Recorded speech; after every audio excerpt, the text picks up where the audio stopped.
Bom dia, meus irmãos. Graça e paz vos sejam multiplicadas nessa manhã. Eu sou o professor Rodolfo e nós estamos no 6º dia de exposição do livro de Gênesis. Diante de nós, os capítulos de número 15 a número 18. E antes de iniciarmos os comentários, a exposição da palavra, eu te convido a orar comigo nessa manhã. Pai nosso que está no céu, santificado seja o teu nome, glorificado, exaltado, louvado, bendito, engrandecido seja o teu nome, Senhor. Nome que nós invocamos nesta manhã. Vem, Senhor, sobre as nossas vidas. Vem, Senhor, sobre a tua igreja no Brasil. Vem, Senhor, sobre nós para nos dar proteção, para nos dar a tua bênção, para nos dar a tua orientação, que é tão necessária nesse tempo do fim, Senhor.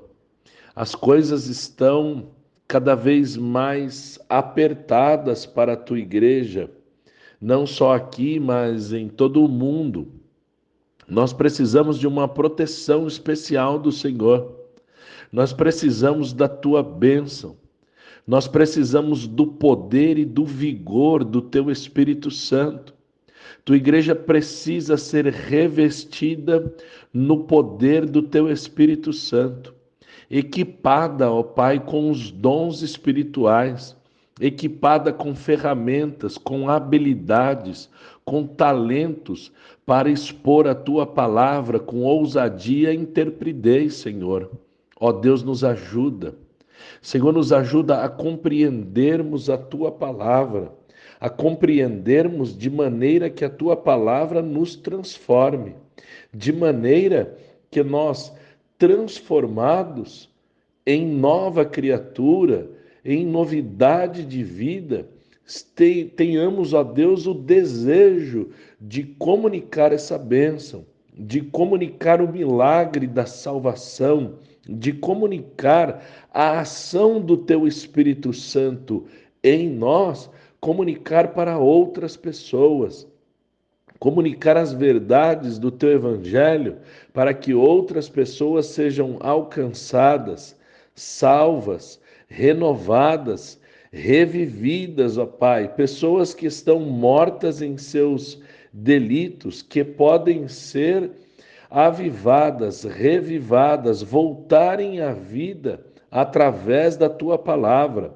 através de Cristo Jesus, que tem vida em si mesmo e pode vivificar segundo a tua palavra. Senhor nosso Deus, nos ajuda a compreender cada verdade da tua palavra, nos ajuda a seguirmos até o final desse livro. Nos ajuda, Senhor, a quando mudarmos de livro, também continuarmos firmes nos próximos até o final, para que alcancemos o objetivo de ler a tua palavra toda durante esse ano de 2024, lendo, entendendo, praticando, multiplicando e ensinando as nações, em nome do Pai, do Filho e do Espírito Santo. Sê conosco e nos ajuda, Senhor, em nome de Jesus, o teu Filho. Capítulo de número 15. No capítulo 14, Abraão teve a grande vitória sobre os reis, encontra-se com o rei e sacerdote Melquisedeque. E depois dessa grande vitória de Abraão, Deus fala com ele em visão: não temas, Abraão, eu sou o teu escudo e o teu grandíssimo galardão. Abraão pergunta ao Senhor que tipo de recompensa, que tipo de galardão ele poderia receber, pois ele não tinha filhos, e Eliezer, o Damasceno, Eliezer de Damasco, o seu mordomo, seria o seu herdeiro, pois Deus não havia dado filhos para ele, e seu herdeiro não nasceu na casa dele. Mas o Senhor replica dizendo que Eliezer não será o herdeiro de Abrão. Pelo contrário, o herdeiro de Abrão será gerado por ele mesmo. Deus leva Abrão até fora da tenda e o desafia a contar as estrelas do céu, se pudessem ser contadas. É claro que Deus as pode contar, não só as pode contar, como as conhece, cada uma, e ainda as chama pelo nome. E Yahvé diz a Abrão que a descendência dele seria como as estrelas, incontável. O versículo 6 é de suma importância para a sequência da história da salvação e para a real compreensão do Evangelho. Abrão creu, acreditou, teve fé em Deus, fé na promessa, acreditou na promessa que Deus lhe havia feito, e isso foi-lhe imputado como justiça, por justiça. Vamos ver como o apóstolo Paulo explicou esse versículo quando escreveu sua epístola aos Romanos, capítulo 4, versículos 3, 4 e 5. Abrão creu em Deus e isso lhe foi imputado como justiça. Ora, ao que trabalha, seu pagamento não é considerado favor, mas sim uma dívida. Porém, ao que não tem obra, mas crê naquele que torna justo o ímpio, sua fé lhe é imputada como justiça. Paulo está dizendo que alguém que trabalha para outra pessoa gera uma dívida para essa empresa, para esse patrão ou para essa pessoa, que agora deve ao trabalhador e não faz um favor em pagá-lo. Está pagando uma dívida, porque primeiro ele trabalhou e ao fim do mês ou do período combinado, a dívida é paga em forma de salário, por exemplo. Mas quem não tem obra, ou aquele que a obra o condena, porque ninguém é justificado pelas obras, mas crê, acredita em Cristo Jesus, é declarado justo, de forma gratuita, sem mérito algum. Isso quer dizer que Abrão ter sido declarado justo foi um favor de Deus que lhe deu graça. Se Deus resolvesse imputar o pecado da mentira de Abrão a ele, por exemplo, quando mentiu sobre Sarai a Faraó, era justo o juízo de Deus em declará-lo culpado. Mas Deus declara Abrão justo, porque ele creu nas promessas do Senhor, que abraçaram a Cristo. Assim como todos os crentes que acreditam no próprio Cristo são justificados pela fé, sem o mérito humano das obras, mas pela fé no mérito que Cristo Jesus obteve em nosso favor na cruz, cravando na cruz toda cédula de dívida que era contra nós. O mérito do pagamento da dívida é de Cristo. Nossos pecados foram pagos pelo Filho de Deus, a semente da mulher, o descendente de Abrão, Jesus, nosso Redentor, que vive e reina para todo sempre. Glória, pois, a Ele, pelos séculos dos séculos. O Senhor continua falando com Abrão. Ele é Senhor que tirou Abrão de Ur dos Caldeus para dar Canaã por herança a Abrão. E Abrão questiona a Deus como ele saberia que iria herdar a terra. O Senhor dá ordem para Abrão pegar alguns animais específicos e, trazendo-os, cortou ao meio os maiores. E ao pôr do sol, caiu Abrão em sono profundo, caindo grande escuridão, e ele se assustou muito. Mas Deus continuou falando com ele e prediz que a sua descendência seria peregrina e reduzida à escravidão, afligida por 400 anos. Ao fim, Deus julgaria a nação e a descendência de Abrão sairia de lá com grande riqueza. Abrão será sepultado com seus pais em paz e boa velhice, e o seu povo voltaria a Canaã após a quarta geração, aguardando o julgamento de Deus sobre os amorreus. Essa foi uma profecia, foi uma revelação que Deus entregou a Abrão do que aconteceria e aconteceu realmente com o povo de Israel. ficando reduzido à escravidão no Egito, sob debaixo do regime de escravidão. O sol se pôs de vez, houve escuridão e Abrão viu uma tocha de fogo e fumaça passando no meio dos animais que ele tinha cortado, como sinal de que o Senhor daria a ele a terra que havia prometido, conforme Abrão o tinha questionado.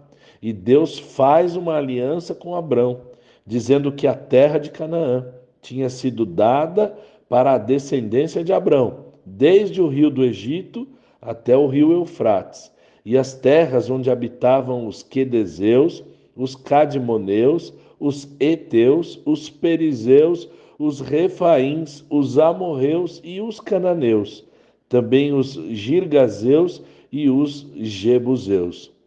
Capítulo 16. Sarai era estéril e não dava filhos a Abrão. Ela tinha uma serva cujo nome era Agar.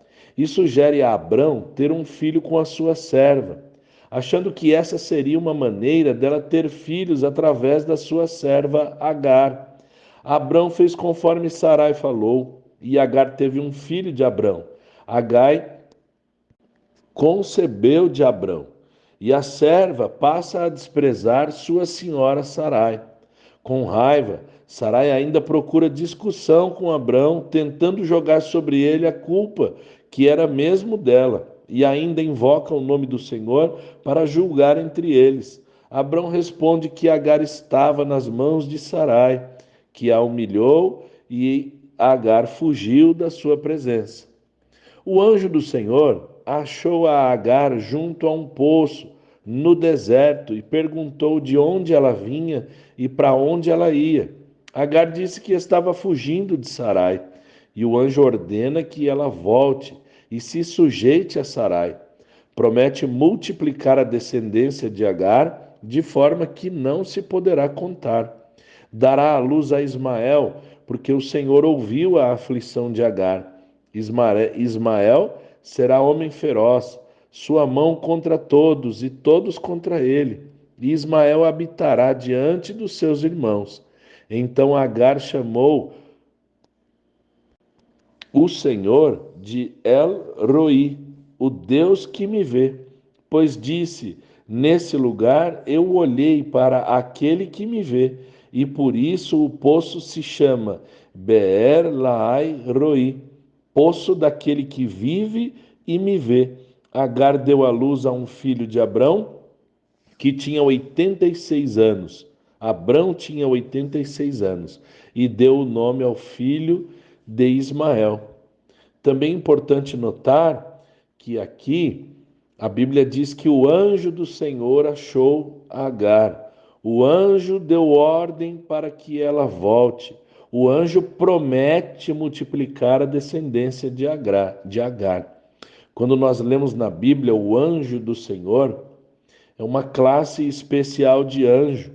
Na verdade, uma própria manifestação do Senhor, uma manifestação de Cristo no Antigo Testamento, porque o anjo não tem poder de abençoar, o anjo não pode receber adoração e o anjo não pode fazer promessa. Então nós vemos aqui que o próprio Senhor encontrou a Agar junto ao poço, tanto que Agar coloca nome nesse poço, porque ela reconhece que Deus a viu ali naquele lugar, e que ela também viu a Deus, o próprio Deus manifestado ali na forma de anjo, falando com ela. Capítulo 17. O Senhor aparece a Abrão novamente. Ele estava com 99 anos. E Yahvé lhe disse: eu sou o Senhor. Anda na minha presença e sê perfeito. Porei a minha aliança entre mim e te multiplicarei grandissimamente. Caindo Abrão sobre o seu rosto, falou Deus com ele quanto a mim: eis a minha aliança contigo, serás o pai de muitas nações. E Deus muda o nome de Abrão para Abraão, porque por pai de muitas nações Deus o tem posto. Abrão significa pai exaltado, ou elevado, ou honrado. Pai exaltado, ou pai elevado, ou pai honrado. E Abraão significa pai de multidões. Deus promete frutificar grandissimamente. Deus promete fazer nações que vão sair de Abrão e reis sair de Abraão. Agora já mudado o nome dele. Nações sairão de Abraão, reis sairão de Abraão. Deus estabelecerá a aliança de Deus, dele Deus, entre Deus e Abrão e a sua descendência depois dele, em todas as gerações, por aliança perpétua, para ser o seu Deus e o Deus da sua descendência. Deus promete dar a terra de Canaã, em que Abraão peregrinou, para a sua descendência em possessão perpétua. Abraão e seus descendentes deveriam guardar a aliança com o Senhor. A aliança de Deus com Abraão e sua descendência é a circuncisão de todo homem, a circuncisão da carne, do vosso prepúcio. E isso será o sinal entre a aliança de Deus e dos descendentes de Abraão. A circuncisão é um tipo de procedimento cirúrgico realizado em crianças e adultos, no qual é removido o prepúcio, a pele que recobre a glande do pênis, do órgão masculino. O filho de 8 anos será circuncidado, todos os homens da família, o nascido na casa, o comprado com dinheiro, mesmo que estrangeiro, mesmo não sendo descendente. E esta é a aliança de Deus na carne do povo. E o homem incircunciso, cuja carne não for circuncidada, deverá ser eliminado do meio do povo, pois quebrou a aliança de Deus. O nome de Sarai passa a ser Sara, por ordem de Deus, que promete abençoá-la e dar um filho de Sara para Abraão. Ela será mãe das nações, e reis e povos sairão dela. Abraão se prostra com o rosto em terra e ri, pois já tem quase 100 anos, e Sara 90, e disse a Deus: quem dera Ismael vivesse sobre tua bênção. E disse Deus: na verdade, Sara te dará um filho, se chamará Isaque, e estabelecerei a minha aliança com ele, por aliança perpétua e com sua descendência. E quanto a Ismael, Deus promete abençoá-lo, frutificá-lo e multiplicá-lo. 12 príncipes sairão dele. Ismael será uma grande nação. Porém, a minha aliança farei com Isaque, o qual Sara dará à luz no ano seguinte. O chamado de Abraão, a promessa, principalmente a de que através dele seriam abençoadas todas as famílias da terra, é somente uma parte da promessa, uma continuação da promessa de Gênesis, capítulo 3 e versículo 15. A semente da mulher que pisará a cabeça da serpente. Continuação da aliança de Deus com Noé. E tem como objetivo revelar o Redentor da humanidade, a semente da mulher, o Messias, o Cordeiro de Deus que tira o pecado do mundo. E é importante o versículo 21, onde Deus diz: não, a minha aliança não está em Ismael, e sim em Isaque.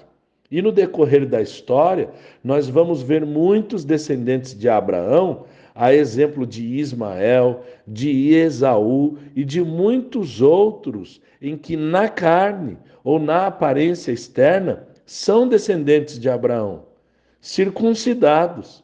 Mas a promessa de Deus, a aliança do Senhor, não está neles. A promessa não é na carne. Por isso, Paulo escreveu em Gálatas, capítulo 3 e versículo 16. Assim também, as promessas foram feitas a Abraão e ao seu descendente.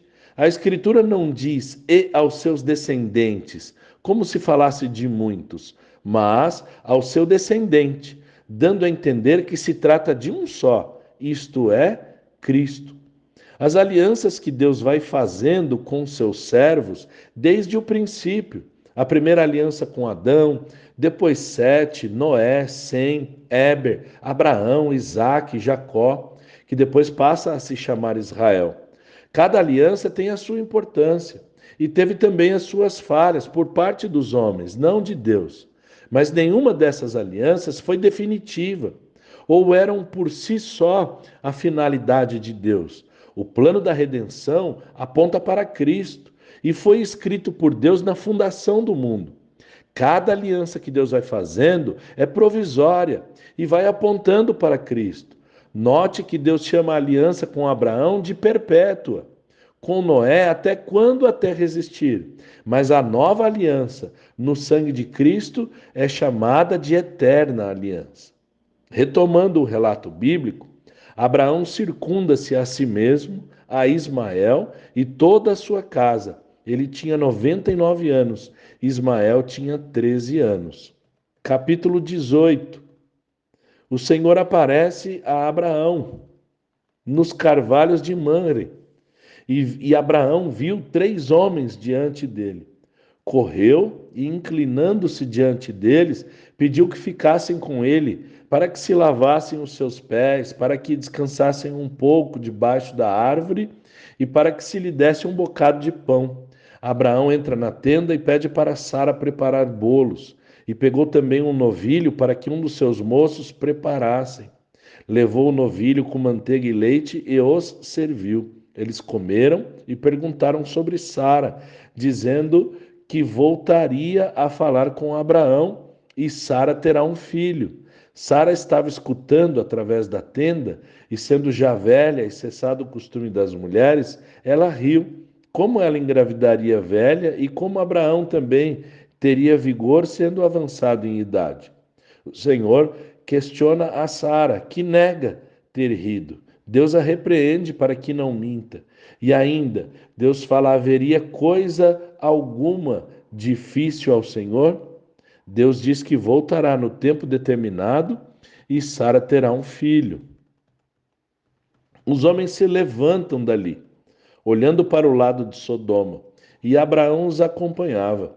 O Senhor diz que não vai esconder de Abraão o que estaria para fazer, visto que Abraão virá a ser uma grande nação e todas as famílias da terra serão benditas nele. Deus sabe que Abraão procederá fielmente, dando ordem aos seus filhos, à sua casa, a seguirem o caminho do Senhor, com justiça e com juízo. O clamor do pecado e da iniquidade, o mau cheiro do pecado de Sodoma e Gomorra haviam chegado ao Senhor. A iniquidade e o pecado fazem acender a ira de Deus. 2 homens foram em direção às cidades, os 2 homens, aqueles que são anjos que estavam junto com Deus diante de Abraão. O Senhor permaneceu com Abraão, que indagou ao Senhor se ele iria destruir o justo junto com o ímpio. E lhe propôs uma pergunta: se caso houvessem 50 justos na cidade, se mesmo assim o Senhor a destruiria? O Eterno diz que não. Se caso houvessem esses justos na cidade, ele não a destruiria por amor daqueles 50. E Abraão diz: mas e se faltarem 5 para os 50 e tiverem só 45? E continuam a conversa. Abraão fala: e se tiverem só 40? E a conversa continua. O Senhor fala: não destruiria. E se tiverem 30? E se tiverem 20? E se tiverem 10 justos somente? Deus promete não destruir por amor dos 10. O Eterno se retira e Abraão se retira para dentro de sua tenda. Assim nós finalizamos esse 6º dia de exposição do livro de Gênesis. Eu quero parabenizar você que tem chegado até o final dos áudios, tem chegado até o final desse áudio e que tem lido a palavra de Deus e acompanhado o nosso grupo.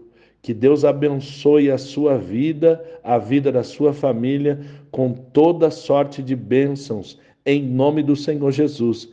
Tenha um excelente fim de semana na presença do Senhor.